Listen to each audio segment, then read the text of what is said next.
पवन सिंह और अक्षरा सिंह के बीच में जो रिश्ता था उसको लेकर काफ़ी चर्चा तो हो ही रही थी, क्योंकि इनका जो रिश्ता था वो विवाद से ज़्यादा घिरा हुआ था।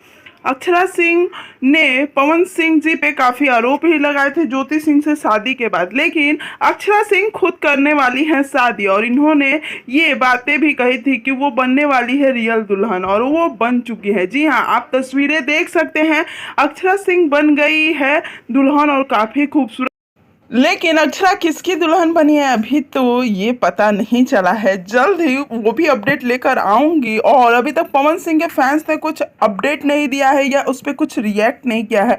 आपको क्या लगता है हमें कमेंट में ज़रूर बताइएगा, क्योंकि कल्लू ने शादी कर ली और वो अचानक था, किसी को पता भी नहीं था और कल्लू की शादी हो गई। क्या अक्षरा सिंह जी भी सच में शादी करने वाली हैं?